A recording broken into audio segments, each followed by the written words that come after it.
Ladies and gentlemen, welcome to the Heavyweights Podcast.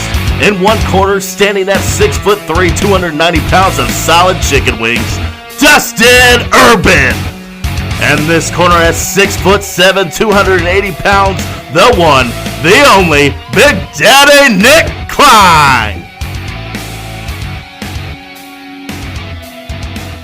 Alright, well, welcome back everybody to episode 10 of the Heavyweights Podcast. Before we get into everything, I'd just like to thank all the listeners out there. We just surpassed finally 1,000 listens. I know we're just now getting into our 10th episode.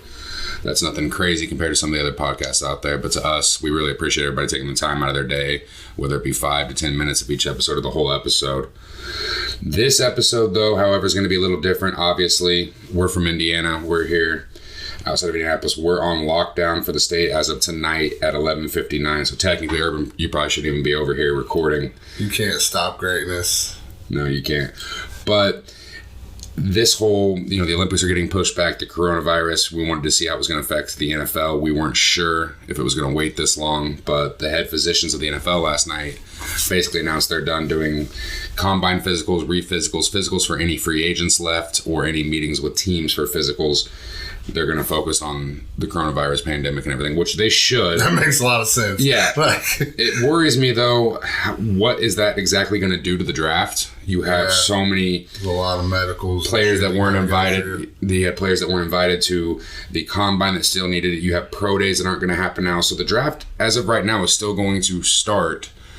But I can guarantee right now, it looks at this point, we're not going to have rookie mini camps, and we might not have OTAs at this point. Yeah, and back to the draft, though, like, if you were a healthy player throughout your college career, a relatively healthy player, this could move you up farther than maybe some guys that has injury history that can't get looked into. Yeah, it'll be interesting to see how that works. Yeah, we have film on everybody. You have that, but all these interviews are going to go over conference calls, basically over iPads and stuff like that.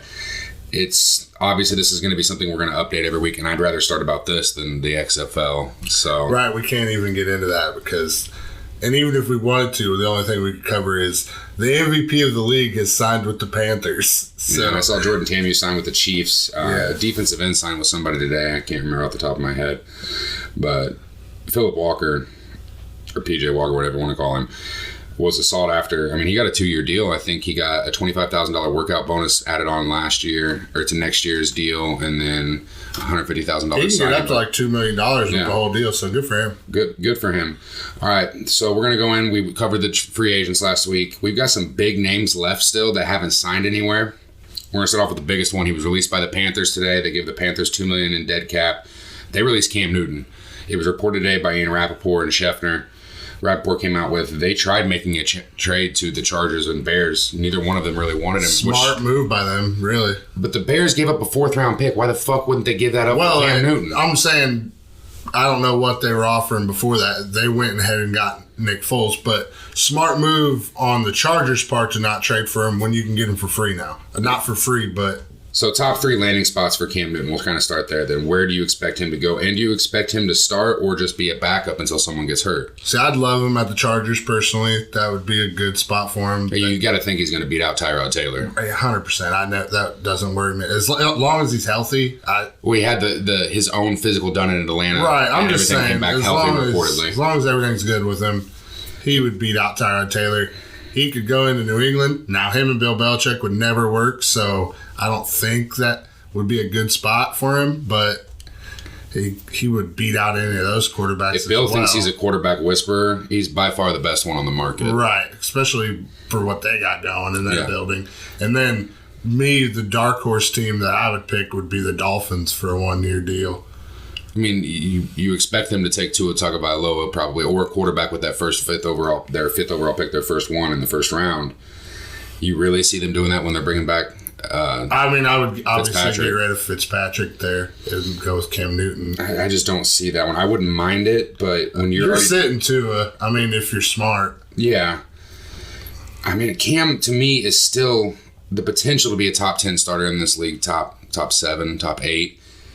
I would love him in LA with the Chargers. He just seems like an LA guy. Like, the way he dresses, the way... I'm not saying he's from LA because he's from the South, but he would fit in LA. The culture of LA better than a lot of quarterbacks. I guess if we're going to pick a dark horse team for all these free, I'm going to, man, it's hard. I love him to death. I mean, you're talking about an MVP, the former MVP of the league, just 2 years ago had another great season. Jacksonville, they let Foles go. They're going to go with Minshew Mania, but I mean, do we really think he's the answer at this point? I mean, I don't, but I would love to see him in Jacksonville. I don't blame Jacksonville for going with Minshew over Foles, though. I mean, yeah, and if he signs with anywhere else, I mean, he could probably go to Las Vegas and sign as a backup just in case Carr gets hurt. Yeah, but they already got Mariota, so that's true. Probably wouldn't be looking to pay.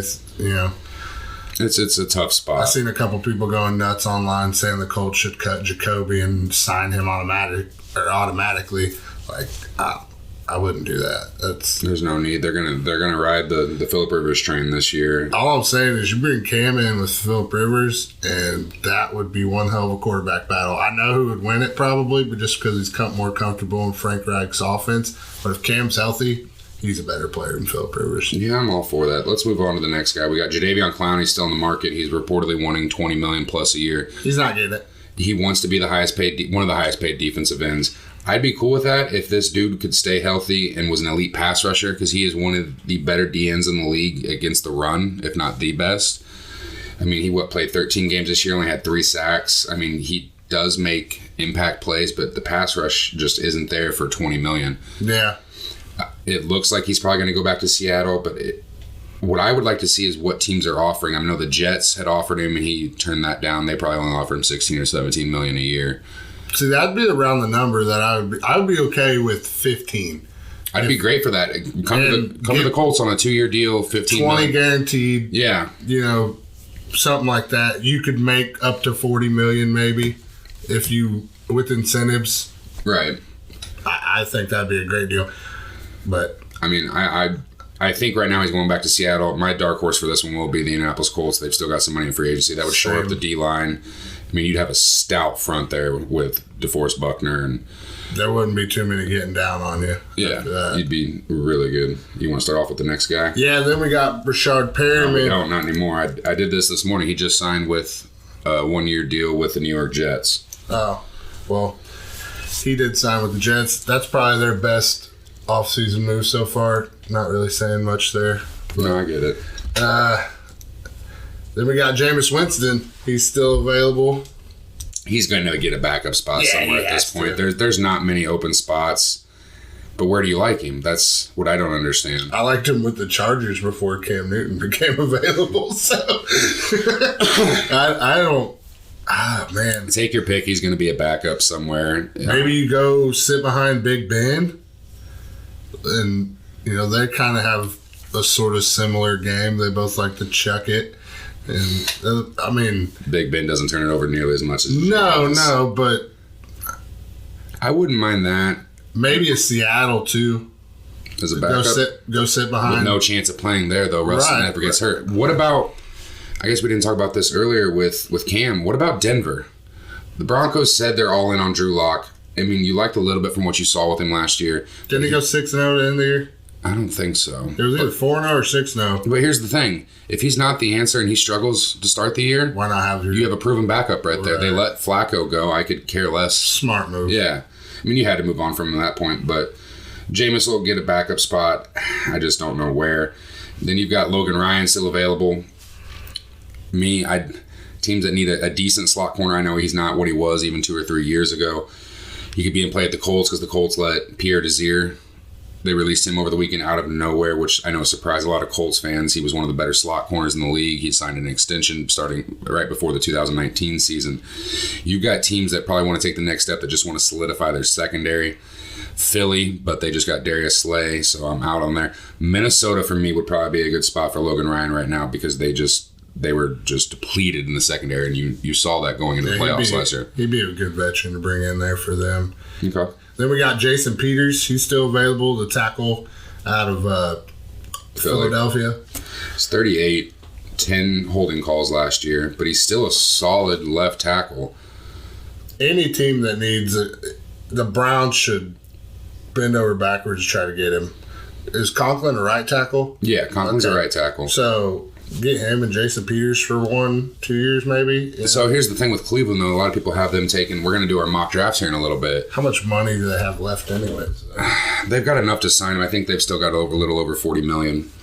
The thing with that is, do they plan on taking their future left tackle in that first-round pick? Yeah, I could and you see don't, that. And so you already have your right tackle slot. The Jets would be a decent option. I know they're going to look at that as well.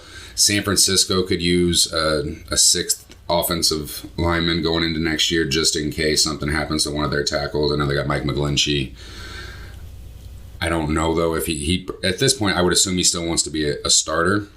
The Giants maybe slide on the Nate Solder's not the answer. They need to address that position. You can put Solder maybe to the inside or just release him because he was not good for you last year. You overpaid him. And you could put Jason Peters on the right side and draft, like a Mekhi Becton or Tristan Wirfs with that fourth overall pick. And you could put Peters on the right side or do it vice versa because, they're coming in. I mean, that's a proven leader too. So that was a little surprising. I know he's not going to go anywhere, but he's 38, so we'll see. Then you got the head stomper, the leg stomper, the killer, the Ndamukong Suh. I don't know where he's going to end up, but I'm excited to see where he ends up. Anywhere he goes, I'm not going to be surprised if he ends up back in Tampa Bay on another 1-year deal, but you got these defenses, these teams that want to make another push and get further in the playoffs. Seattle might not be a bad spot for him. He'd be cool at Seattle. I'd like him, even if we can get him on the cheap for the Colts, make that him and Buckner. Yeah, sick. I know they preach with character. That rotation, but, I ain't worried about character at defensive line. Well, what about Tennessee? Because they just shipped off one of their best players over the last few years. For a 7th-round pick, wasn't it? I thought it was a 5th. I thought it was 7. It might be. Either way. It was Jarrell Casey. He got fucking shipped out of town. That was a head-scratcher for me, but they're just saving money. And Sue's going to come in there and just plug up the run for you real quick, and he still gives you that pass rush. I know he's getting a little older, but he's still a great player in this league. Just like the next one, was it Von Bell, a first-round pick? First or second? I think it was. Yeah, he was a second, I believe. I don't know. Okay, but he's still on the free agent market. Former Saint. Mm-hmm. Yeah. So, teams that need secondary help, we can go down the list again. You could look at Las Vegas. Philly still could use that. Von Bell can step in anywhere and start as long as you're not going against one of the best safeties in the league. So, he could play anywhere, but. Those are probably our biggest ones still left. Then you've got, teams like that are open to trading. I know the Bengals still have Andy Dalton on the block. It doesn't look like he's going to go anywhere at this point now either, just because, look what we have. You have Cam Newton and Jameis still on the free agent list, so we can just ignore that. But one player that is adamant that wants a trade is Trent Williams, the former left tackle he's not former, but he still is the left tackle for the Redskins. He's made it very clear he wants a trade. His agent sent a letter to ESPN this morning. Schefter tweeted it out that they have been very open and they couldn't find a trade partner, and they allowed him and his agent to go out and find a trade partner, but they couldn't find anything. Well, it turns out later, Rappaport turns around like 30 minutes later and tweets out the reason why is Williams wants to be the highest paid left tackle in the league at 31. He has that injury history, and teams are not willing to give up probably a first or second round pick, because my thought process on this immediately is like, why did Cleveland not jump on this to begin with and get the best player available? I don't know with Trent. That's cool to hear a little bit of the inside knowledge there to see what he's preaching to the Redskins, why he won't come back and play for them. But I wouldn't pay him $20 million a year. I wouldn't. I would probably give him around 12 tops. It's just. We'll see. He's still an elite left tackle in this league. I know he sat out last year with the injuries, and he also held out. There's so many teams that could use him. He could go in and start over probably everybody but maybe 4 or 5 players in this league at left tackle. Yeah, that's for sure. So, make a pass for him. Cleveland could literally take Trent Williams and that 10th overall pick, maybe package a deal and move up and get like an Isaiah Simmons that's going to be the leader of your defense, because you could use help there. You lost Josh Schobert. I like that. And Isaiah Simmons would be just a beautiful, beautiful pick on there.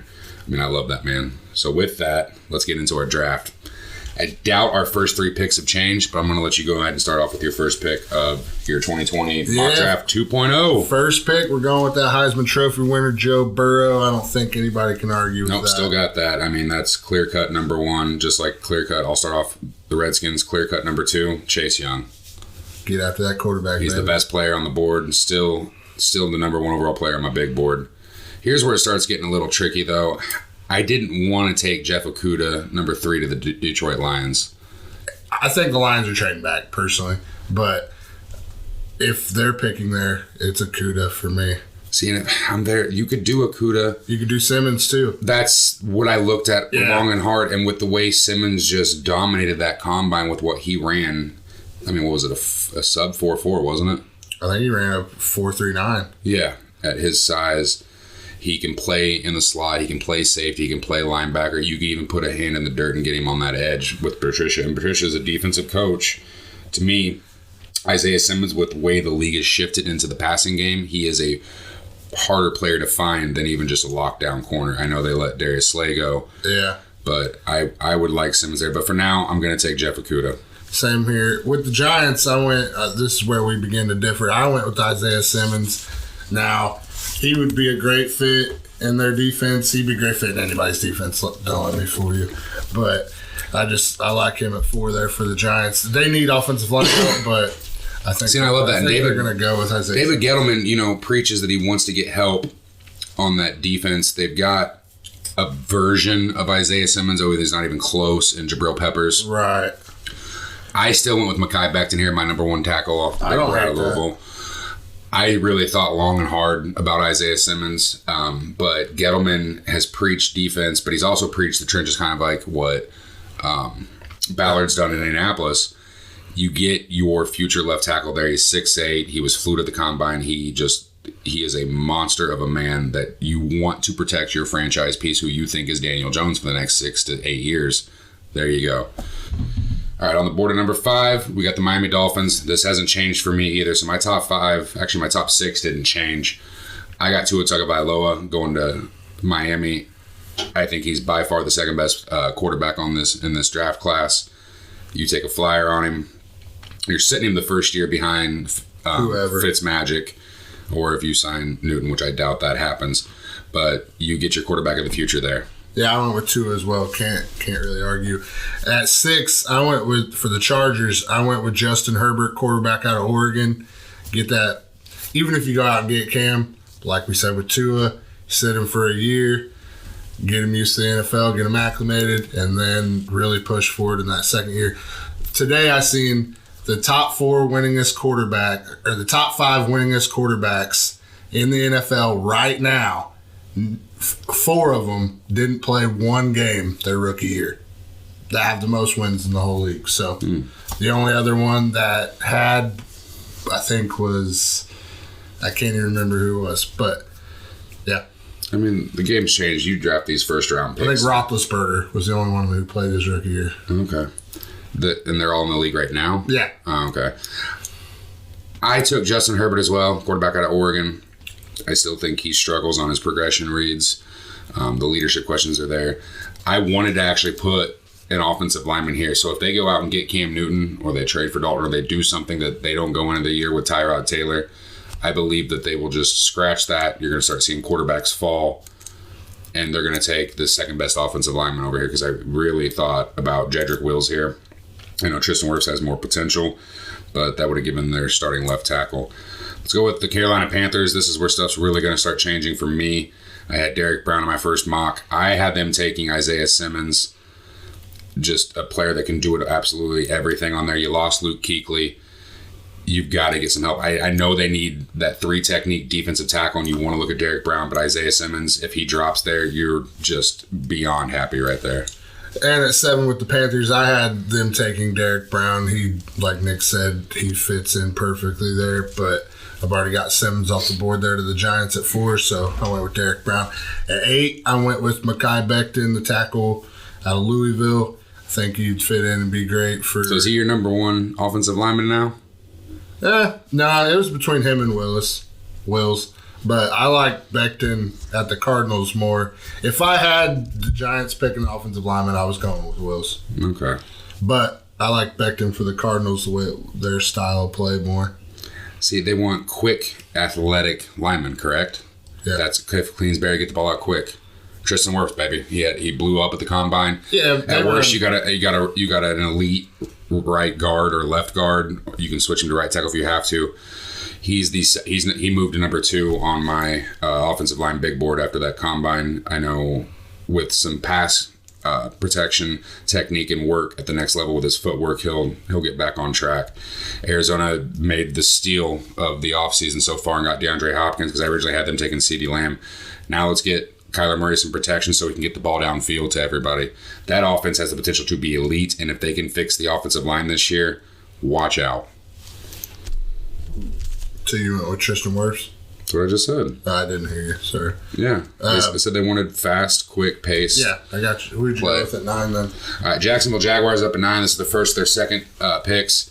This is another thing, a player on there that's going to be higher on their big boards dropping, and you've got Derek Brown, the D tackle out of Auburn. You traded off Calais Campbell. You don't have that hand in the dirt 3 technique that can take double teams, shed them, and still get to the quarterback. And Derek Brown is one of the best A-gap players in this draft that is going to command double teams and shed them quick and just lock you down for the next 4 or 5 years minimum. At 9, I went for the Jaguars. I went with Javon Kinlaw, defensive tackle out of South Carolina.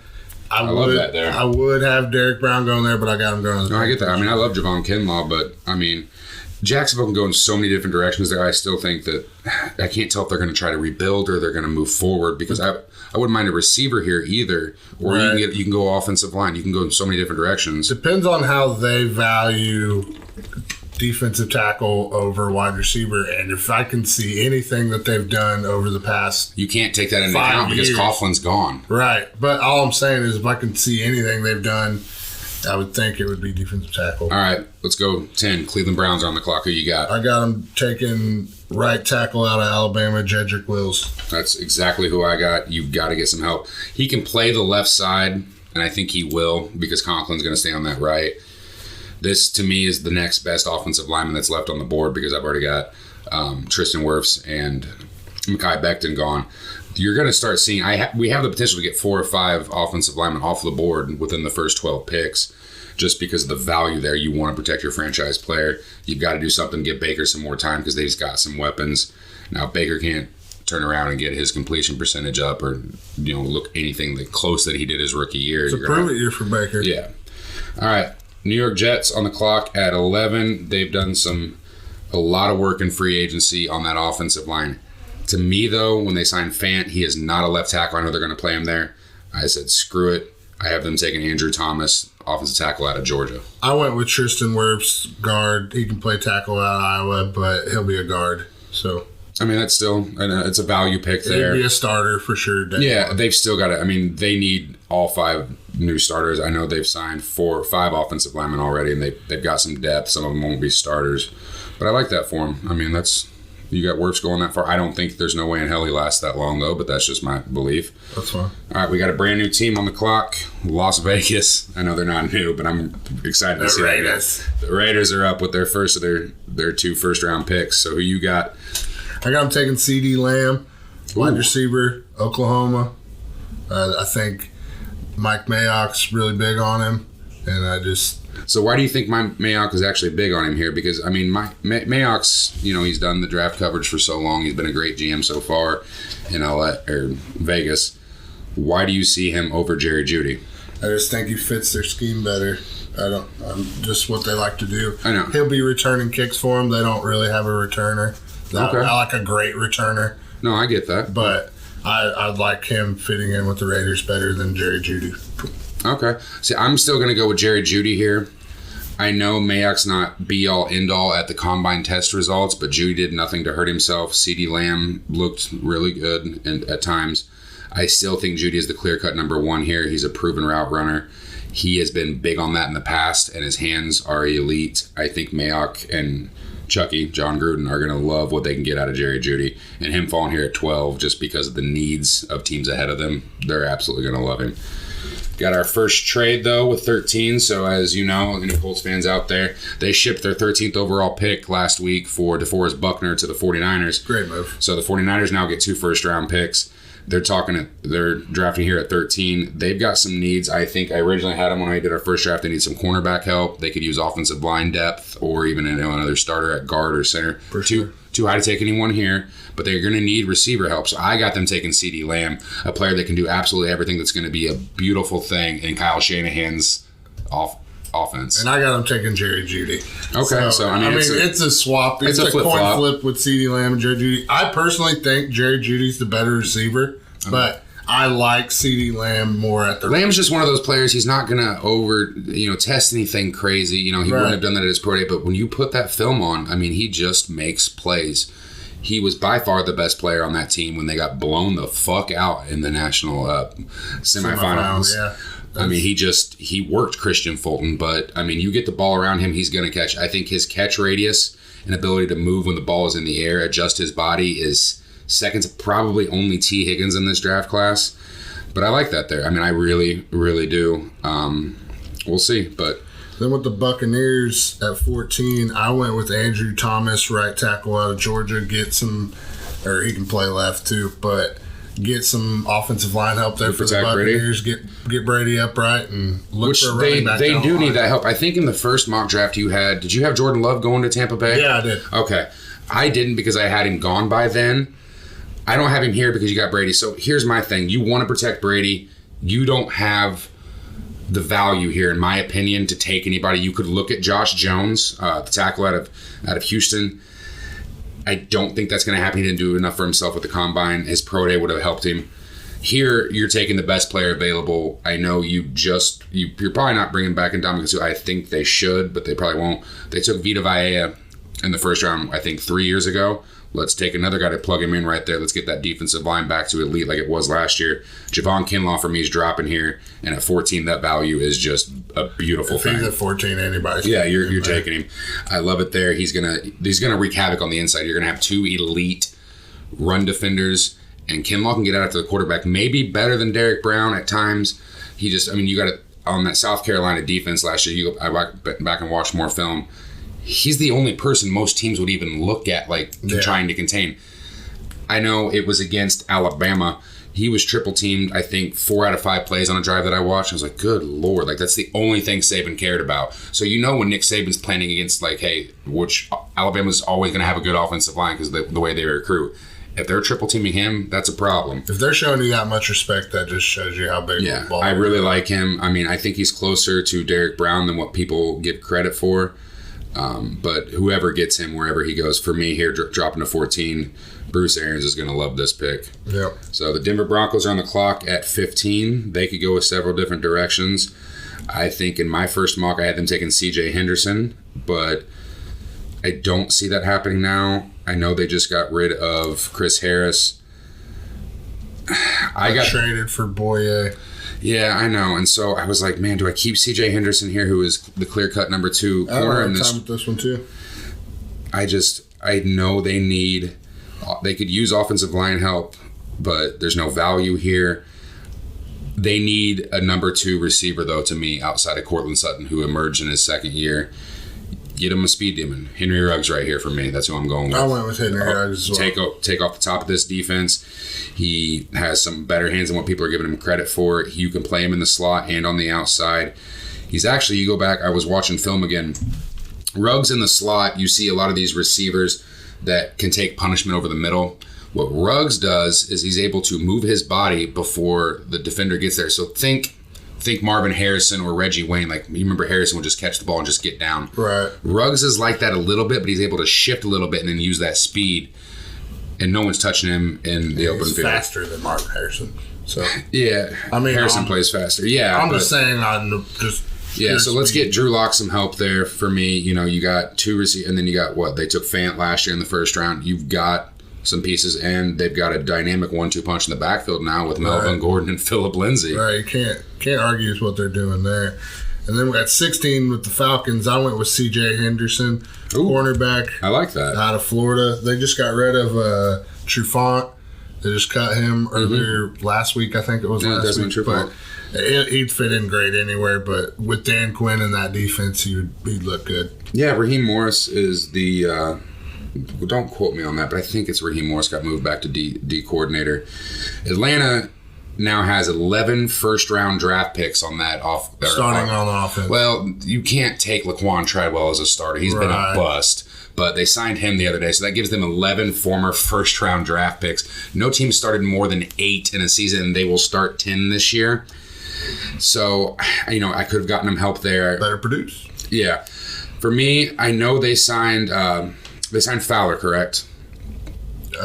Yes. Yeah, 3 years, $48 million, I believe. You're still going to need some pass rush help, right? I'm still sticking with. I think they're going to have to get. Well, sorry, I know I'm all over the place right there. They need pass rush help, is where I'm getting at. I know they could use corner. I love C.J. Henderson, but for me, pass rush is more of a thing for Dan Quinn that he's needed. You're not just going to get that all in one player. Kayvon Chason out of LSU, tested out his bend technique, everything right there for me. He is going to be an elite pass rusher in this league, and outside of Chase Young, probably the best pass rusher in this draft class. I don't hate it. I think C.J. Henderson.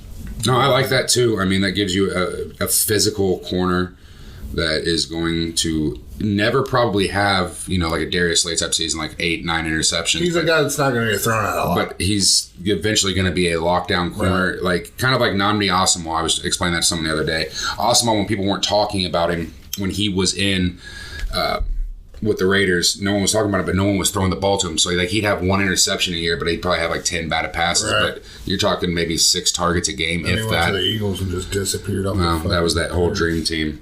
All right, so there's the first half of our mock draft 2.0. We'll be right back with Dallas, but first, a word from our sponsor. If you haven't heard about Anchor, it's the easiest way to make a podcast. Let us explain. It's free. There's creation tools that allow you to record and edit your podcast right from your phone or computer. Anchor will distribute your podcast for you, so it can be heard on Spotify, Apple Podcasts, and many more platforms. You can make money from your podcast with no minimum listenership. It's everything you need to make a podcast in one place. Now download the free Anchor app and go to anchor.fm to get started. And make sure you listen to the Heavyweights podcast. Well, thanks to Anchor there for that good commercial.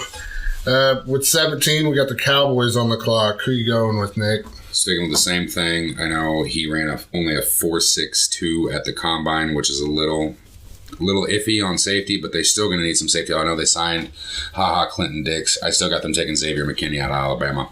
See, I went with corner here, and I don't like him up this high, but it's what they need, and I think they got their safety help covered for right now. So I'm going to go with Trayvon Diggs, cornerback out of Alabama. Ooh. And he's what they're going to do.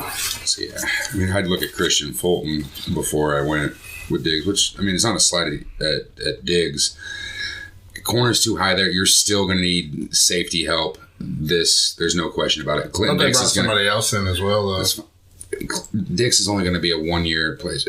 Xavier McKinney, you can play in the slot if you need to this year. Get your future for the next few years. I mean, they could even go now with Travis Frederick retiring today. They could look at Cesar Ruiz here. I don't think that's as a pressing need as that back end of that defense, and I think Mike McCartney is going to look there. All right, we got the Miami Dolphins on the clock at 18, the second of their 3 first-round picks. For me, it's just best position player available usually. I thought about C.J. Henderson here, but you're taking Tua Tagovailoa. You need to protect him. You're going to really need to protect him. The best lineman I got on the board right here is Josh Jones. I think he is a little underrated. I don't think the ceiling is as high as maybe Wirfs or Becton, but he could be just as good as Jedrick Wills in this league. He's got a strong punch. I think he's a little top heavy at times, but his footwork's quick. And you've got potentially your left tackle to protect your franchise quarterback for at least the next 4 to 6 years. Yeah, I went with Josh Jones as well for the shit. 18th. Yeah. Look at you actually listening to me. No, that was my own reason. I'm sure it was. But at night, you didn't even have him in your first round. I didn't. Yeah. I didn't say that. And I had him in the top 12 in our first mocks. I didn't say So look that. at you listening to me. I don't think I was listening to you. Oh, sure you were. But 19, the Raiders, I got them going after Xavier McKinney. Okay. I mean, I like that. I mean, they just took a safety in the first round last year, but they did just You let... can pair them up. I know. You let me fucking finish All right. because they just let Carl Joseph fucking walk. Talk to me like I'm Reeves. Someone's got to. Reeves isn't here this week, so I have no one to make fun of. He's in quarantine next door. It's probably a good thing because his mock draft would have been terrible to begin with. Love you, buddy. So we're with Vegas, right? Yeah. CJ Henderson. I'd love that. He's pick dropping for them. here. Mayock's going to love him. You've got a lockdown corner.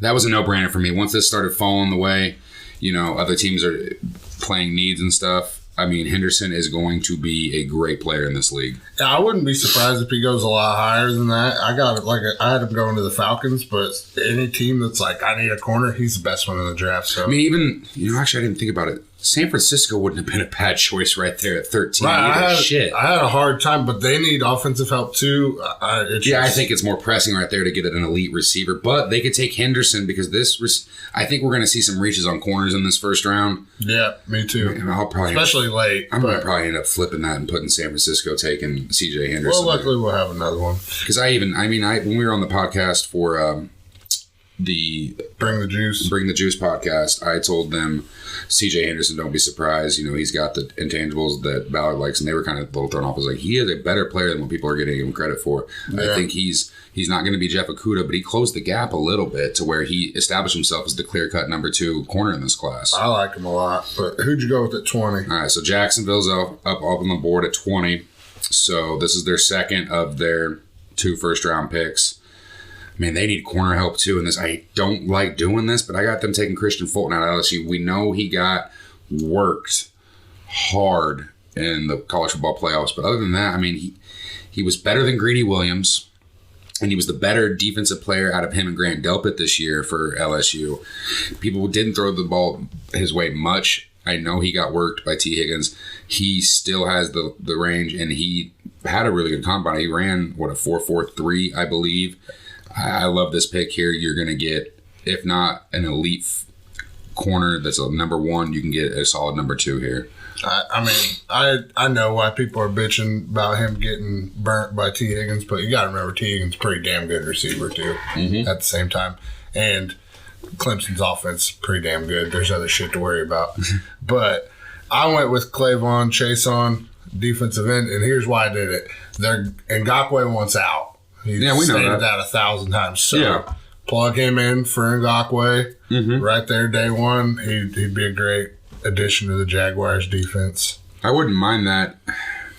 It's just, like I said earlier, I don't know what they're doing. Are they rebuilding?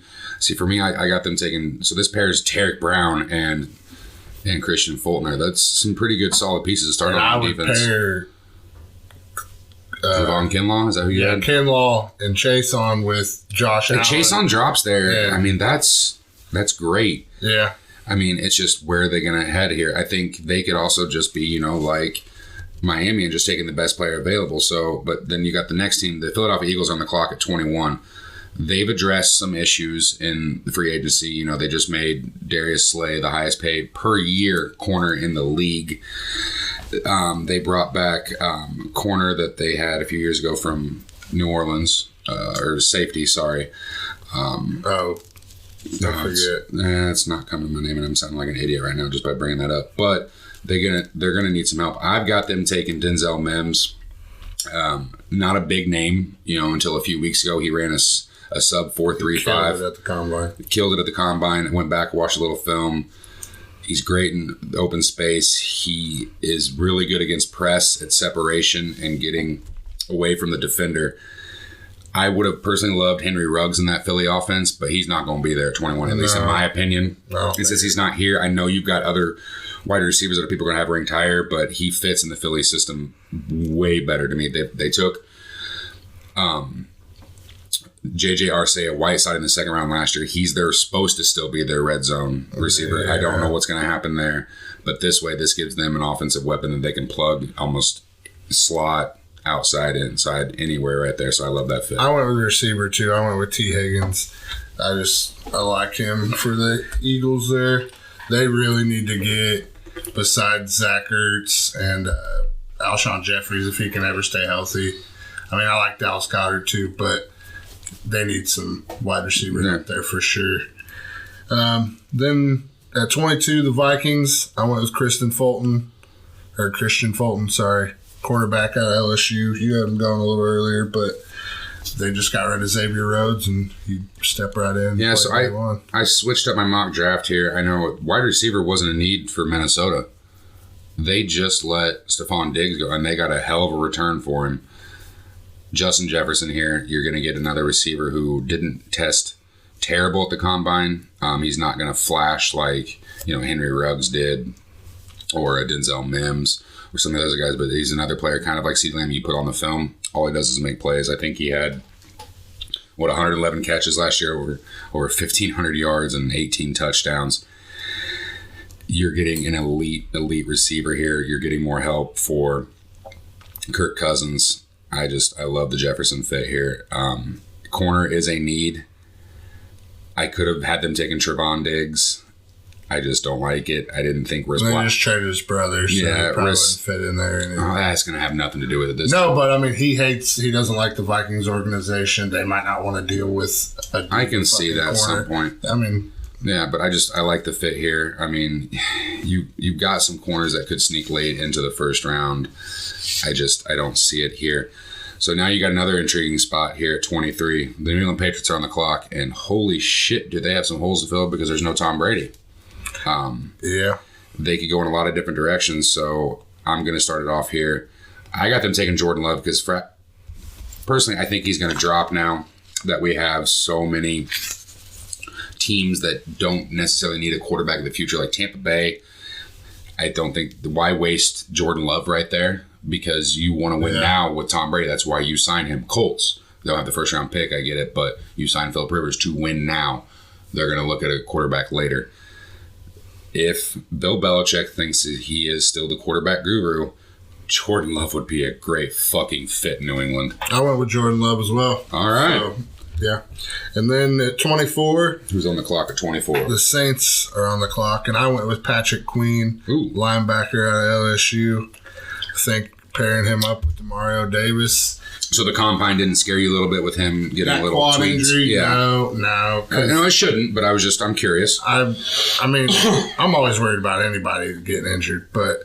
So is he your number one linebacker in this class? Outside of, we're not talking Isaiah Simmons. That dude's on the class of his own. Yeah, just pure position linebacker. Yeah, I like him over Kenneth Murray. I like Kenneth Murray. He's got good pop and he makes a lot of tackles, but I think some of his numbers are a little inflated from playing on a shitty defense. I get that, but I've got the Saints taking Kenneth Murray because he's a linebacker that can play sideline to sideline. He doesn't miss as many tackles as Patrick Queen. He's a tick slower, and when I mean a tick, like 0.03. Right. But he is a better pass defender and a better edge rusher than Patrick Queen. You get a little bit of everything with him.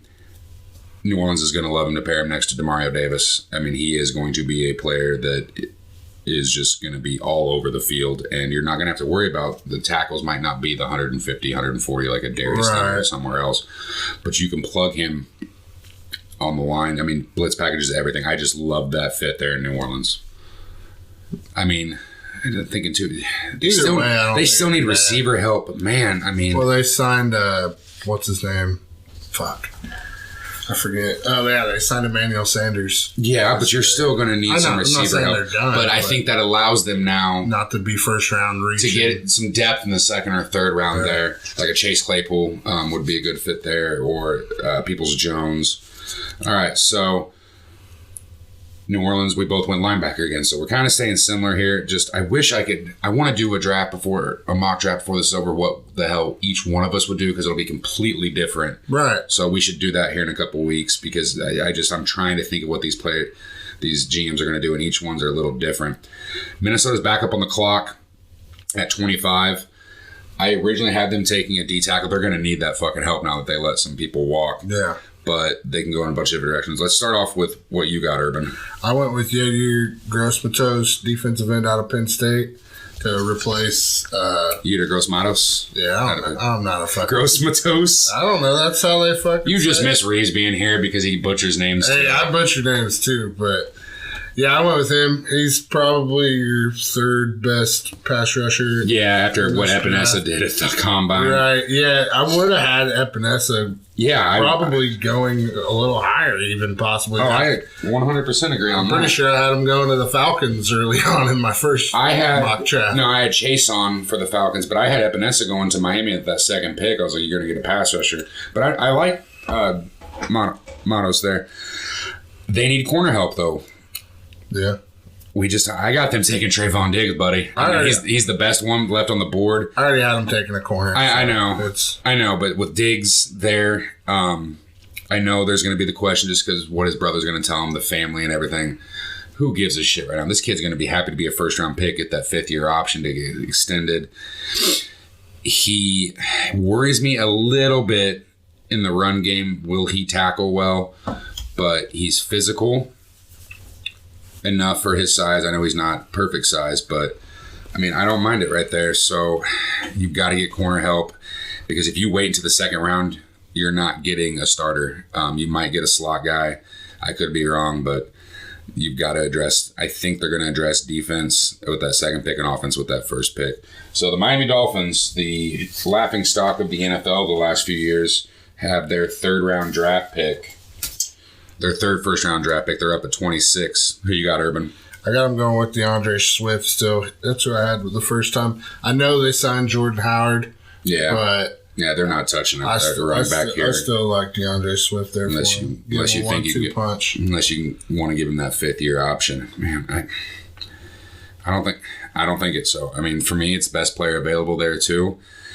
So I got their future left tackle with Josh Jones with their second pick. Their first pick, I took Tua Tagovailoa. Let's get some help on the defensive side of the ball. One of the better players left on my board is Patrick Queen. I know you have some question marks there in pass coverage, but you've got a leader of the defense, I think, for a few more years who is just going to get better. He's a freaking athlete. We saw what he did against Oklahoma and against Clemson in the college football. He was the best player on the field, not this season for LSU, but on that defense for those two games, and I think you're going to get a hell of a player there that Flores is going to love. You got to go best player, bar none, for Miami because they're a shit show. So that's who I got there. Did you go Seahawks? Seattle Seahawks are up at 27. They need some pass rush help. They didn't get it with Jadeveon Clowney like they thought they would. They brought in Zeke Ianza. I had the same pick as my last one. Zach Bond, edge rusher, looked great at the combine. You go back on film, you can get that whole, he's white, he's got a great motor. No, this dude can ball. He is going to get after the quarterback for you. And he is also solid against the run, put on a little more weight. But I love this pick here for Seattle.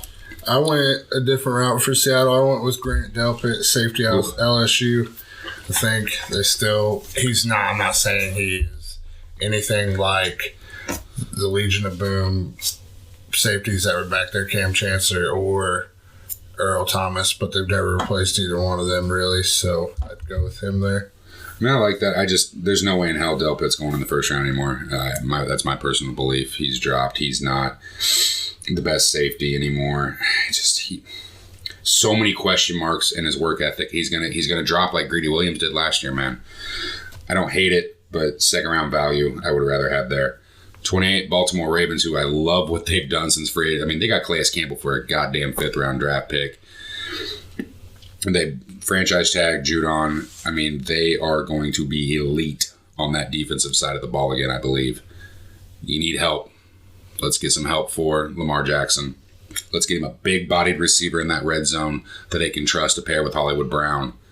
I got them taking T. Higgins here. His catch radius is just absolutely cool. I mean, just go back and watch the ACC championship game when he had that catch that Trevor Lawrence was throwing the ball out of bounds, and he just goes up and gets it. I love this pick here. Complete red zone nightmare. I want to keep getting Lamar Jackson help.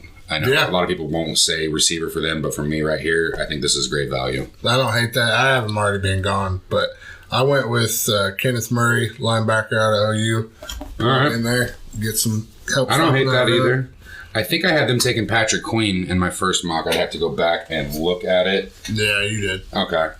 So, I don't hate that there, man, but...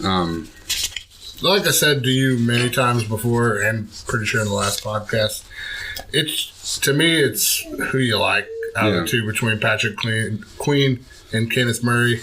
You can go either way there to me, and I think both of them are going to be pretty good linebackers in the NFL. All right, Tennessee Titans are on the clock at 29. I originally had, they need pass rushing help. They need offensive line help now. You could still go receiver here. You can go a lot of different directions. So let's let you start off with it, Urban. I had him going with the defensive end last time, and he played his way out of he tested his way out of my mock draft. They just made this new hole in their defensive line, that defensive tackle they got rid of, Casey. I went with a guy here out of Oklahoma, Neville Gallimore. Now, he's a defensive tackle too, by the way. He could easily be in the top of the second round or mid-second round, but I think you go with need here and sure up the middle of that defensive line, get Gallimore there at 29 for the Titans. I don't hate that. I don't have him as my third defensive tackle, though, off the board. Did you go with the other guy from Auburn? No. If I'm taking D-tackle there, if I'm the Titans, I'm going to go Riss Blacklock. From TCU? Yeah, they both had, him and Gallimore had great combines. They both moved freakishly well for their size. I think they still need pass rushing help. Get after the quarterback. You just lost Jarrell Casey. It doesn't have to be that three-technique defensive tackle. I know they took a flyer on Vic Beasley, 1 year, $9 million. Cameron Wake retired. No, Cameron Wake said he wants to come back and play another year. I thought he said he retired. But I'm going to have the Titans go here with Yetur Gross-Matos, edge rusher out of Penn State. You can develop him. You're only going to bring him in on third down pass rush situations. He's physical. He's got a great punch to the outside shoulder here. I love that fit here because I know they're going to need that to get after the quarterback. I don't like any of that. I guess I could see Cesar Ruiz here. There's a few other players, but for here, let's get Vrabel, another defensive player. All right, the Green Bay Packers are on the clock. They've gotten some help in free agency. They're on the board here at 30. They got Rick Wagner from the Lions. They let Blake Martinez walk, which was the right fucking move. For the money he got from the Giants, for sure. Yeah, so what are you going here for? I went with Justin Jefferson, wide receiver at LSU. I like that. He would fit in really good alongside with Devontae Adams. I guess I just now realized this. You have T. Higgins going before Justin Jefferson. Yeah. Oh, boy. I do. Okay. I think he fits the Eagles better than Jefferson. Okay. Well, keep going with your Green Bay pick. But I like him in there. Him in there with Jones and alongside, I guess they did bring back Mercedes Lewis too at tight end. So yeah, that's a 1 year deal. And I thought long and hard. Who can you take here at receiver to get Aaron Rodgers help?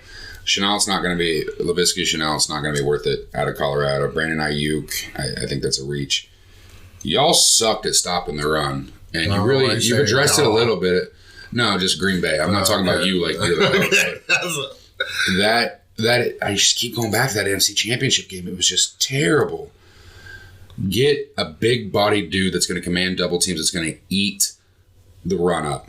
Riss Blacklock ran a sub-5 40 at the combine, strong. I think he had one of their quicker 3-cone drills, but to me, I know you like Gallimore a little more. I love Blacklock. Anybody that's out there, go back and watch that TCU Purdue tape. You're just going to fall in love with the dude. I think he sneaks in here. I know a lot of other people aren't as high on him as I am, but I still think he's going to be a first-round talent. So that's where I went. Now we get into... I hate these last few picks in the first round. Hard you're going to have trade-ins. Like, if say Jordan Love falls here and he's still on the board at 31, 32. Colts might trade up. Colts are going to be trading up for him. Guarantee it. Because you can give up that 34th pick and maybe a 4th rounder to get that 5th-year option on Jordan Love, because that's what's going to happen. Because you've got this right now. For me, we've got 4 quarterbacks off. But you've got Jacob Eason that... if teams really love him, are going to want to trade up and get that 5th-year option. That's why you see it every year. Not going to happen for me at San Francisco at 31 here. We also didn't incorporate trades into this draft. We won't do that yet. We probably will allow it. I hate doing it because it's so hard because it can screw with your whole board. Yeah. And once you get one trade wrong, the whole board's fucked. So San Francisco's back on the clock here. They're at 31 overall. Where do you have them going here? I went with Jalen Johnson, cornerback out of Utah. Ooh. No. He'd be... God, no. No. Corner help. I get that, man. He's 6 foot, 193. Dude ran only a 4.5. He is not a first-round talent. You take a corner, you slide back there and take him. Do not take him. He has shit technique. His hips don't rotate right. He gets lost real quick when the ball's in the air.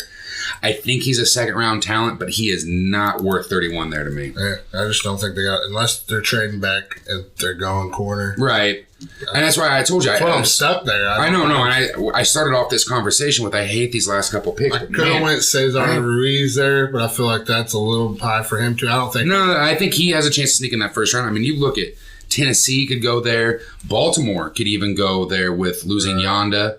And they can... I know they don't play the same position. Ruiz is a center and Yonda's a guard. I don't fucking like Jalen Johnson, man. I'm not a fan of him. I think that's where he's going to go. Okay, and see... If this is a way with no trades, how we had to do it, that's what I thought. They need more help at corner, and I already have them taking a wide receiver. Okay. And I don't think there's any other offensive linemen that are worth taking right there in front of Jalen. No, and I don't either. This is going to be a little weird. I hate... Anybody out there, I hate the first round running back now. I absolutely don't think it's worth it anymore. You get that 5th-year option, but by then they're usually their legs are run down just because the way the NFL is. Fuck, they're wanting Payton their 3rd year in the league. I can't blame them because they're not going to see. I don't blame them either. Get your money. If you can get your money, get your money. San Francisco, they got Raheem Mostert. And who else they've got? The white boy. Well, they got Tevin Coleman. Yeah. They got Raheem Mostert, Tevin Coleman, and crap, white boy's not coming to me. All right. I got DeAndre Swift here. He's the number 1 running back on the board for me. He can do a little bit of everything, be good in Kyle Shanahan's offense. I think with these 2 first picks, let's shore up your offense, which struggled mightily in the Super Bowl once you got that lead. There's nothing wrong with Mostert, but DeAndre Swift is a clear-cut upgrade and would be the starter coming week 1. I got him going to the Dolphins, so I can't argue. No, okay. All right, Kansas City, last pick in the first round. I had J.K. Dobbins there up until the last second. Okay. When I sent you this, and I looked at it, saw that the Chiefs lost not that any of their corners were that great, but they lost their 3 starting corners. So I'm going to go with need here. Okay. You're going to start yelling again. Oh, I know I am. I went with Jeff Gladney. No. At TCU, and that's You're taking a first-round flyer on a dude that's 5'10", that is not... He is a slot fucking corner, dude. Yeah, man. I don't that's cool and all, but you're using a pick for them that is a slot corner, that is not a starter on the outside. He was at 5'10", 190 at the combine. Ran a 4.48. Like him to be a little smaller. It's just the size worries me. He was going to struggle mightily in the red zone.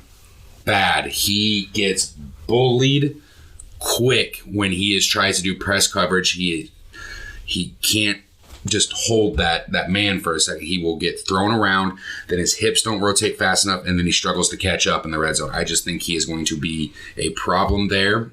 If you're drafting him, because in my assumption here, you're taking him the first round, you think he is a number 1 starter, the Kansas City, like in my head. I'm sticking with my original from the first. I think J.K. Dobbins fits beautifully. I think he fits great. Andy Reid usually gives no fucks about the defense. We've seen that. And to give them another offensive weapon is just a beautiful thing. I don't hate J.K. Dobbins there. No, I get it. I'm going with the biggest holes, the last 2 guys. I don't think those dudes are first rounders. I don't. But I think that if you lock those 2 teams in there and they had to pick and don't have a trade, that's their biggest needs, in my opinion. Okay. No, I mean, I don't hate it. So there's our first round. We can go in the second round. No, we're not going to. I don't want to. Okay. All right. So that's our second mock draft of the year. We'll probably wait like another 2 or 3 weeks for that one. So, you know what? It's time for another one of our segments. Let's get it on. Let's go to the questions of the week. Yeehaw! Damn about them questions of the week, Travis. You have them questions, then we have them answers. It's time for the questions of the week. Yeah. All right, let's get it off with the first question of the week. We actually had some more this week, finally. So the first question of the week, best free agent quarterbacks available. Originally the question was in, you can throw in Cam Newton if you want. He clearly is a free agent now. So, I mean, you're going to look at Cam Newton and Jameis Winston here. That's a clear-cut choice. Cam Newton, number one. Yeah. I mean, depending on what you're looking for long term, if you're looking for a short answer, I'd go with Cam. If you're looking for someone to develop, I mean, and it's fucking 5 years into his career and we're still talking about developing. I was going to say, I think we know who Jameis is already. If you feel like you're that quarterback whisperer and you can get in somebody's ear and be the biggest difference, then Jameis Winston, I would go with Jameis in certain scenarios, and I would go with Cam in other ones. So that's, I mean. Yeah, to me, it's Cam Newton. I mean, we could throw in if we throw in Andy Dalton here, I'm taking Dalton short term over Jameis. Long term, I'm taking Jameis over Dalton. It's going to be interesting how this plays out. I'm starting to think, man, I really like Cam Newton to Jacksonville. While we're waiting on this break, I hate it. My phone blew up. Tyler Eifert, 2-year deal to Jacksonville. Yeah. I mean, you got Jay Gruden, who's done well with the quarterbacks he's been given. I mean, I really like Cam Newton, I think, now. But you also, I mean, Gardner Minshew, they're hoping he can not resurrect his career, develop him. Build off of last year's. The highlights he had. But, yeah, so I think we're in agreement. Cam Newton, clear cut number one. All right. Second question. Should the Colts look at taking Cole Kmet in the third round with their third-round pick? He is the tight end, for people that don't know, out of Notre Dame, who's probably the number one tight end on almost every NFL team's board. I'll let you start off with this one. Do we have one third-round pick, or we have two? Just one. Yeah, I mean, if they're looking at signing Delaney Walker. He didn't get signed yet, did he? No, he did not. So they're looking at doing a one-year deal with him. So if you can't get anything worked out there, maybe you go with him, but I think they got some bigger needs personally than I still think with Kmet there. Yeah, that would be a luxury pick in my opinion. It would, and I saw actually someone had a 3-round mock today. Joe Leonard, he's on Twitter. He's a good follow for anybody out there. I don't hate it. I would struggle to explain that there. Tight end's not strong in this class, and I don't think he is exactly what you want or what Ballard for the Colts look at there. You want him to be a little bigger. I mean, he is a very, very good receiver. Do you want him to be what your red zone threat? I'll just get over with it. My straight answer is no. I don't think so there in the third round. I would look for him late second round, early third, like maybe the Patriots try to go after him because I would like him with no matter who I'd like him in the Patriots offense. Okay. I mean, I don't, but I think Matt can go the late second, early third. I mean, if he's there, yeah, and he's number one on your board, Ballard just preached that he'll take that best player available. I don't see it. The next two questions that we have this week, too, are also Colts, so I'll let you start off with the second one as well. The favorite receiver for the Colts to target in that second round? I would have to go with Peoples-Jones out of Michigan. Not with the 34th pick. Okay. I'd be at 44 with that. Okay. At 34, I'm seeing best corner available, best defensive lineman available, something like that. Okay. You're going to have some of these receivers drop. I know this class is strong. Ballard tends to like a complete receiver that's, not just like, I know some people, T. Higgins might drop out of the first round. If he did, that'd be a great pick. I wouldn't see that there just because he's not dynamic. What he does really well. For me, you're getting back in this. If Denzel Mims is there, that's who they should look at. I would look more like at a Brandon Ayuk or Jalen Reagor. I like Rager's a little closer to what they just took in Paris Campbell last year, so I'm not completely sold on that, but Paris Campbell also didn't do much last year. I would lean... Yeah, I guess I'd lean more towards Brandon Ayuk, maybe Chase Claypool, just for what he did at the Combine, and you see the film, he's still dominant, but man, is he fast too, so that's a big-bodied receiver, so I guess I'm torn. Man, I don't know, Claypool or Brandon Ayuk. I'll stick with Brandon Ayuk, but a 1A, 1B would be Chase Claypool for me. So that's who I'd go with. All right, and then the last question of the week, we've got another Colts one. early pick on a quarterback, do you think the Colts are going to take a second round pick on a quarterback? Just at 34 there, if Jordan Love's there, we both stated earlier that we think if he's at 31, 32, the Colts would probably be one of those main teams looking to I think once up. he slides to 28, yeah, that's a no-brainer. You trade back up. But if he's there at 34, yeah, I wouldn't take Eason at 34. I don't like Eason that much, but at 44, I'd probably go with Eason. I think with signing Phillip Rivers to this 1-year deal, even if you extend him, you're done with Jacoby Brissett at this point. We can all agree on that. I mean, they're keeping him, but what you've got to do now is you might not like all the quarterbacks in this class. You've got to take someone now young. You can't just wait. I've seen people saying, look at Jalen Hurns in the second round. If Jalen Hurns goes in the second round, I will be fucking blown. He might go late second. He's not getting out of the third. I just blow my mind. That's fine. But Colts fans need to not expect Jalen Hurts at all. That is not what Frank Reich wants. I don't want Jalen Hurts. Reich wants a pocket passer. I'm looking at Eason or Love there. Take Eason maybe with the 44th. I mean, even the 34th, I wouldn't hate it. Jake Fromm is what I would really hate. Yeah. He's got too many questions, but I think at this point now you have to take a second round pick. Use your second, one of those two, and get a quarterback. I don't hate it. You don't hate it? Right on. All right. Well, thanks for the questions. I'm glad we had more this week. Let's get on to our newest segment. Also, it's called Would You Rather. Get it, Travis. Oh yeah, it's that time of week again where we throw out 2 blind stat lines and let you pick the player you would rather start. Would you rather? That might be my favorite segment intro we've done. It's got to be. I mean, Travis. That's my favorite one. Okay. All right. So this one, it's the Would You Rather. We've been doing it a few weeks. You guys know what it is by now. It'll be a little different this week. Was basically it's just Urban answering, so you're gonna have to explain yourself a little more, and you don't have Reeves to argue with. So, oh boy, we only did 3, and these are all draft questions since we did the mock draft this week. All right, so let's go with player A and B. These are quarterbacks. Now, the first stat is a touchdown to pass attempts percentage. So, how many with every I get it. Pass attempt? How many? What's their percentage? Okay, so player A had a 13% touchdown. Throwing percentage. His yards per attempt were 11.3, and then his QB rating was 206.9. Again, college goes up to, I think, 225, 230. Yeah, it's weird. But it's still high, and that's still damn good. Yeah. So player B, his is at 7.6, 9.4 yards per attempt, and his QB rating was 158.3. If that's the NFL, that's a perfect rating. Right. That's still a good rating in college. Hell, yeah. So, take it away. I mean, obviously, player A is better than every statistic, and I don't know either one of the names or anything about them, so I have to go they. Right. I just have to. No, and I get that. B, I didn't take his last year stats. I took his junior year stats, just when he had a healthier offense and some better weapons before they left. Is that Jordan Love? That is Jordan Love. Okay. Player A, you want to guess? Easton? No, that is Tua Tagovailoa. Okay. Set the record this past year with a 206.9 rating.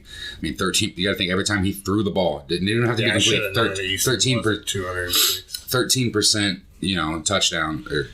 But throwing to Ruggs and Judy. My thing is I still think I like Love over Herbert, but people are just going to bash Tua for some reason. Because of his injuries. They act like he wasn't the best player in the fucking draft. Consensus number 1 overall. Oh yeah, until he got hurt, and then Joe Burrow Joe Burrow threw 60 touchdowns and broke the record for college football. I get it, but 10 years down the line, if Tua is better than Burrow, it will not fucking surprise me one bit. 100%. But I'm not saying it would. But my thing here is, I think where I put Love here is, I still love Love over Herbert, but I just wanted everybody out there to see the gap between the top 2 quarterbacks. Like people saying, Herbert could leap Tua. He should not leap Tua. I get people love. Maybe I'm just not as high on Herbert as everybody else.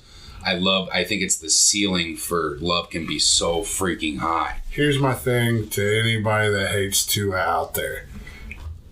He played in 1 national championship game his freshman year. His sophomore year, he played the whole year. His junior year, he didn't play. I mean, he played a lot of the year, but he got hurt. he set the record for touchdowns at the University of motherfucking Alabama. Yeah. For a quarterback. That's, man, you can't say it like that, man, because Alabama used to always just run and pound the ball. That's fine, but in not even 2 full years. 2.5 years? Yeah, like not even 2 full years, he set the record. That's all I'm saying. No, okay. I'll go with that. Fucking Jesus. I'm just saying, damn. That He's the Hawaiian Jesus. Right, but that opens my eyes when I hear something like that. All right, I got you. All right, so let's go on to the second round. We're on defensive line here. Player A had 6 tackles for loss, 6 sacks, 2 passes defended, and then no forced fumbles, but 2 fumble recoveries. All right. Player B, 11.5 tackles for loss, 4 sacks, 4 passes defended, and then forced fumbles and fumble recoveries is at 2 and 2. So, I mean, these are pretty similar. It's harder to pull college stats. I couldn't find any stats on missed tackle percentages or missed. Right, they don't cover it that crazy. I mean, you can find them somewhere, but it's hard to find. To me, they're both extremely similar, but I'd go with B personally, just because it seems. I mean, A has more sacks, but it's obvious B makes more plays. See, my thing is, don't just look at the tackles for loss here. The pass is defended for a deep. No, I'm talking about forced fumbles, fumble recovery, everything. Okay. He just obviously was more disruptive. He makes more plays. Okay. That's all I'm saying. All right, so A is Javon Kinlaw. You want to guess who player B is? Derek Brown. Yes, sir. Right. So, I mean, both of them were by far the best players on their defense. I don't think you go wrong with either one of them. No, and it's just 4 passes defended for Derek Brown. I guess I didn't realize. I mean, that is a big. That you got people out there. You're thinking a 3-tack middle nose tackle / D tackle is making these both of them are making these type of plays. And he's the primary guy they're watching on their defensive line. Like both of them. Auburn didn't. Yeah, I was just saying, just for Derek Brown right there, that Auburn doesn't have a top pass rusher in this draft besides him, and I mean he's a defensive tackle, so that's a big deal. All right, let's get on to my favorite one because this one's going to be real interesting how I broke this down. So it's quarterbacks again. We're doing the touchdown to attempt percentage. Player A, 4.2% of his times he dropped back and threw the ball, threw a touchdown. His interception percentage, 0.01. Amazing, right? Quarterback rating, 133.2, which in college standards, that's about average, like an average starter. All right, player B, 11% of his pass attempts were thrown for touchdowns. Interception percentage, the same. Quarterback rating, 202.0. I mean, I gotta go with B. I get that. Do you want to guess who these are? If I had to guess who B was, I'd guess Joe Burrow. Okay, that's right. But you want to guess who A is? Jacob Eason? No, it's Joe Burrow. It's his junior. Is that his junior year? Yeah. Okay. Right? I mean, just look at... But the interception stayed the same. That's big. He got... Especially when his receivers took a step forward. He got a better coach. He didn't turn the ball over. He was still solid then. And luckily, LSU realized they had so much damn talent that with all these players, with Jefferson there and everybody, and Jamar Chase and everybody. And that was the biggest problem with LSU for so many years. Yeah. Is they had all those Odell Beckham, Jarvis Landry on the outside, just to name a few. Yeah. And they were too worried about running the damn ball all the time, stuck in the Stone Ages. Like, just get somebody besides Matt Flynn that's competent in there to throw the fucking ball in a college football game and give it to those athletes on the outside, and look what happens. Yeah. You're the national champions. You've always had a badass fucking defense at LSU. They're never not going to have a good defense. And now they're going to that LSU team's probably going to go down as the greatest offensive season in college football history. It probably passed USC back when they had everybody and their brother with Reggie Bush and Lindell White and everybody. Yeah, I mean, there was bigger names just because it was back then and people worshipped college football a little bit more than they do nowadays, I would say. But, and Reggie Bush was just everywhere. But I really liked what I've seen from LSU this year. Yeah. They're one of the top college football teams I've ever seen. I don't have any problem saying that. I just hate it because my fiance is an LSU fan now, and she gets to see her favorite team win the national title, and I'm stuck being a Notre Dame fan. Hey, as an Oklahoma fan, all I can say is don't get used to it. Yeah. All right, well, That was the only thing I wanted to do this week. I really was intrigued by the Burrow, the progression, which there was. Don't get me wrong, there was tremendous progression from junior to senior year, but there were still pieces there that showed how good he could be. But I think it just gives us. We now can say that Burrow and Tua, 1 and 2, separate. And again, Kinlaw and Brown, I just wanted to throw in there. I could have gone in a couple other places. Just college stats are a little harder to find, like the in-depth ones. Yeah, and if you would have threw out Murray and Queen in front of me, it would have been so easy to figure out. Probably, I would have had to have done combine stuff, and I just didn't want to get into all that. You have to get into advanced stats, and Well, thanks for playing with yourself. Yeah, I'm used to it. Of course, yeah. All right, let's get to our last segment of the week. It's the six pack, baby. Crack it open. This is the six pack of the week. With that first question, who was the last NFL MVP to be drafted number 1 overall? Ooh, man, Cam Newton. On the money. Who was the youngest quarterback to win the Super Bowl? The youngest quarterback to win the Super Bowl. Starter. Let me get that out of the way, too. Tom Brady. Nope. Ben Roethlisberger. Yep. Sorry. Yep. And, Thanks for not. I had to go through it, but yeah, Ben Roethlisberger. Second is this year, Mahomes. Okay. All right. But, well, man, it wasn't even. But yeah, it was Roethlisberger when they won back in 06. Yeah, he was 23. What quarterback has the most pick sixes thrown for a career? Vinny Testaverde. It's Brett Favre.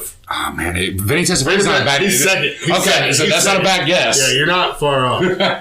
All right. What quarterback has thrown the most interceptions in one season? Jameis Winston. No. You got to go back. Back? Like how far back we talking? 60s. 60s, 70s, yeah. Let's go with Joe Namath. It's George Blanda. Okay. He's a Hall of Famer. Yeah, that's why I went with Namath, he too. threw 42 in the season in 1962. No one even talked about this year, I feel like. And that's right. They were only playing 14 games back then, too, or maybe 13. Right, yeah. Good Lord. Like, how as a coach, you go like, oh, man, it's cool. You only threw like 8 picks this game. We'll get them next week. Right. All right, number 5. What is the most Hall of Famers ever picked in one draft? It was by the Steelers, correct? In the No. Throughout the whole draft, by everybody that picked in that draft. Oh, okay. Draft class. Yeah, I'm sorry. I think the single team in one year was the Steelers in the 70s. Didn't mean it that way. No, I get it. Man. Total players in one draft. No, I get that. I'm trying to think. 96's draft class is stacked, and they're still. I'm going to go with 96 is the only thing, and I know that's wrong. But I just meant number of players, not the year. Oh, crap. Yeah. Man, all right. I guess I didn't listen to you at all. That's not new. Man, you need to give me. I need to be able to get this within like 1 or 2 to feel good about this. So I'm going to go with 8. It's 11. Damn. It's 1964, but it's 11. Okay. All right. And this is my way back machine that you're going to hate me for. What was the first year the NFL players were required to wear helmets? Don't give me that look. We're here to learn, folks. We're here. 1923. 1943. It's even later than you would think. They let those motherfuckers run around for 40 years without helmets. And even during World War II, when no one gave a shit. Right. Man, I could have sworn it was the 20s. All right, man. Well, I got, 3 out of 6? Yeah, you didn't do bad. You got 2 out of 6. Okay. But, a couple of them are pretty hard, so. Of course they are. That's the whole point, man. Hey, but really, guys, hope you're staying safe out there. Check on your family if you can, even if you just got to call them and see what's up. Just practice that social I don't think I've distancing. ever heard you be sentimental. No, man, I don't want to see anybody fucking die from No, this I get bullshit. that, but just you being like nice is I'm not used to it. Yeah, bro. there's no game here. I'm concerned about people out there, mostly our older community, not really people our age. We're younger, but I mean, I'm still concerned for everybody, but yeah, the senior citizen community, I'm definitely worried about. So, like you said, stay safe. Join us next week. We're going to go over, I think, our biggest winners and losers from free agency. I think we're going to throw in players, not just teams on there too, like best fits. Okay. Yeah, that'll work. We can do both. Okay, we'll do that.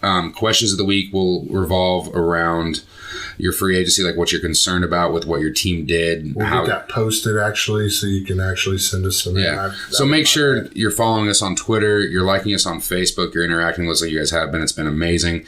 Remember, you can find us on iTunes, Spotify, Stitcher, Anchor, almost any platform you can think of for your podcast. Make sure you go in there if you're allowed to, give us a review. But other than that, I hope you guys all have a great week. Stay safe, like you said. Just enjoy being self-quarantined if you're here in Indiana or almost anywhere. So, right on. Show a friend our podcast. Later, everybody.